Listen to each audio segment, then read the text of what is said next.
Happy holidays. When you get together with your family over the next few days, you're probably going to want to get a movie that kicks them out of the room so you can have some time to yourself.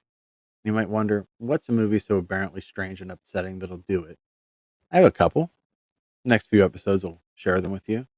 Here's one. It's made in Pittsburgh. That's pretty cool. I'm Sam. I'm from Pittsburgh and I'm the host of BNS About Movies.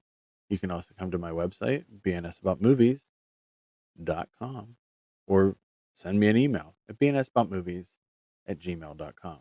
Anywho, let's talk about 1996's Santa Claus. It's written by John Russo, who lives in Glassport. He wrote the idea that became Night of the Living Dead, which probably would have been enough, right? But he also helped write Return of the Living Dead. And he made Midnight and The Majorettes, two films that fall into that strange genre that can only come from Pittsburgh, the Yinzer Giallo. He was also the publisher and managing editor of Scream Queens Illustrated, which figures into this movie. Anywho, Raven Quinn, who's played by Debbie Rochon, used to be a Scream Queen, but ever since she had two children with a Scream Queen magazine publisher who would rather take nude photos and models than work on his marriage, she's kind of gotten depressed. Luckily, she has a neighbor named Wayne. He's played by Grant Kramer, and Wayne once watched his mummy do more than kiss Santa Claus, so he lost his mind and he killed them both. Maybe Raven isn't so fortunate to know Wayne. Before getting to see Night of the Living Dead stars like Marilyn Eastman, who played Helen Cooper, Carl Hardman, who played her husband Harry, the first zombie, and the director of The Majorettes and Flesh Eater, S. William Hinsman, you can pretty much see that this is an American night killer. They're both set at Christmas, they both deal with broken marriages, and they're both absolutely berserk movies seemingly made by maniacs. Waste Not, Want Not is Russo edited this movie into another film, Scream Queen's Naked Christmas. There's a Yinzer bonus here if you grew up in Pittsburgh. There are numerous scenes of characters wandering Market Square before anyone went there, before it got cleaned up. Back when George Aiken was still making the best fried chicken in the world, when National Record Mart was still a thing, when G.W. Murphy's was still open. I mean, there's one point that the killer runs into the Oyster House, which is still there. And I was awash with 90s downtown memories, like Honus Wagner, the smell of Harry Krishna and its t shirts, how rad Candy Rama was, and so much more.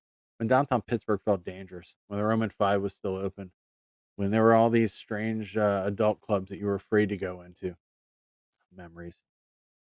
Anyways, the killer uses a garden cultivator as a weapon. He's like a South Hills version of Blood and Black Lace. There's a lot of softcore dancing in this that makes me wistful for the dollar pizza at Anthony's, speaking of old strip clubs in Pittsburgh, and the old sign that was painted on the wall at the Cricket. And hey, John Russo wrote two songs for this movie, Christmas by Myself and Brand New Christmas. Also, if you spent as much downtown as I did, you probably remember that old store Novelties in Market Square. Never seemed to sell anything. Just seemed to have hats. Now it's a Dunkin' Donuts. Anyway, I want you to know that in this movie that the killer buys the Santa Claus costume at Novelties, answering that that's what Novelties does. Anyways, there's a few other movies that are set in Market Square, most of them also by John Russo, who I'll probably get into because he fascinates me. I also own a lot of signed John Russo stuff. One of them is a poster for Midnight. It was the only one he had left and has coffee stains all over it because he spilled coffee all over it. But I bought it anyway, and it was only $10. And I look at it every day and I say, hey, there you go. Anyway, speaking of Yinzer Jalo, Santa Claus is on that list. So meet me under the Coffins clock for your frame certificate. But Coffins in downtown Pittsburgh is no longer a thing. Now it's a Target and a Five Below. All things change, and obviously they get kind of worse. So, anyways, think about that at Christmas time, right? Anyways, if you want to reach out, you know the address. Hopefully by now it's bnsaboutmovies@gmail.com. Or you can visit the website, bnsaboutmovies.com. Anyways, I'm recording this at 3:46 a.m. I've been up for probably almost 24 hours. I'm going to get up again in 4 and work. But you know what? That's how much I care about you. So let me play that music that I bought just for you. Happy holidays.